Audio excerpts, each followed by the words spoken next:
Alors que les conflits se multiplient aux quatre coins du monde et que les discours guerriers nous imprègnent de plus en plus, qu'on dit de plus en plus la guerre, il paraît intéressant de questionner ce que la philosophie peut nous dire de la guerre. Dans quelle mesure est-ce qu'en philosophie, on peut trouver un terreau fécond pour réfléchir la guerre?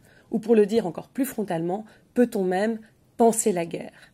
La proposition de ce cycle de conférences, c'est de questionner le concept même de guerre et de voir dans quelle mesure la philosophie, à travers les âges, a pu dire la guerre et les différents discours guerriers qui ont émergé de cette histoire de la philosophie. Que la philosophie nous enseigne-t-elle sur la guerre? Quelle place la guerre occupe-t-elle à travers cette histoire de la philosophie? Comment cet enjeu tristement récurrent de l'histoire humaine est-il approché par les philosophes et comment leur manière de dire la guerre, les discours qu'ils portent sur la guerre, peuvent nous protéger ou non de celle-ci. Alors ce cycle de conférences s'organise en 6 séances. La première séance se consacrera à une introduction du rapport de la philosophie à la guerre. Si la philosophie est à la fois fascinée par la guerre, elle est aussi dans une nécessaire résistance à celle-ci.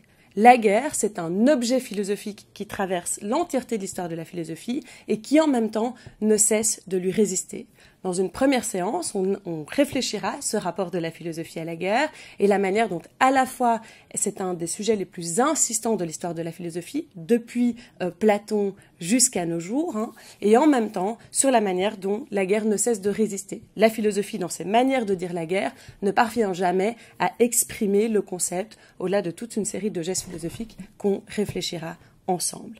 Ensuite, les 5 séances qui suivent se consacrent à des discours philosophiques sur la guerre, à des manières dont la philosophie s'est intéressée à la guerre, à formaliser la guerre et à la manière dont toujours cet objet guerre lui résiste. Première conférence, une manière de voir toute l'histoire de la philosophie comme une théorie sur la guerre juste.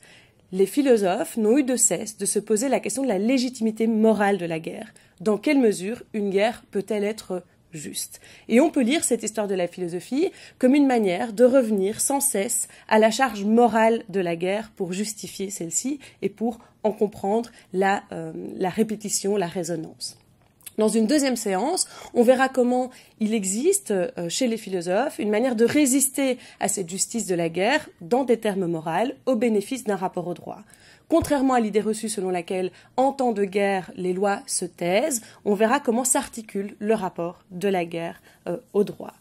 Dans une troisième séance, on verra ensuite comment la guerre va souvent être mobilisée de manière métaphorique dans le discours philosophique. Avec un immense paradoxe, la guerre en tant que telle, en tant que stratégie militaire, est très souvent évacuée de la philosophie ou euphémisée, et c'est vrai pour la philosophie, c'est vrai pour nos sociétés en général. On parle beaucoup de conflits armés internationaux, d'opérations militaires pour la paix, qui sont toute une série d'euphémismes qui taisent, dans une certaine mesure, l'atrocité de la réalité guerrière, et en même temps, on ne cesse de mobiliser le vocabulaire guerrier pour parler de toute une série de choses. La guerre des sexes, la guerre des civilisations, etc., etc. Et on verra comment ces usages métaphoriques ont un impact sur la manière dont nous agissons, dont nous pensons la guerre. Dans un quatrième temps, on réfléchira la question de la guerre dans son rapport aux politiques. À partir de la fameuse formule de Clausewitz, la guerre c'est la continuation de la politique par d'autres moyens, et de son inversion par des penseurs comme Foucault par exemple, ou comme Carl Schmitt, on verra comment la politique peut être la prolongation de la guerre par d'autres moyens. Enfin, dans une dernière conférence, on réfléchira à différents discours de glorification de la guerre. En réalité, on a beau voir la guerre comme une abomination de l'activité humaine, comme une abomination de l'activité humaine, très souvent, la guerre est glorifiée dans ses dires. Dans les discours qui s'intéressent à la guerre, il y a une forme de sublimation de celle-ci.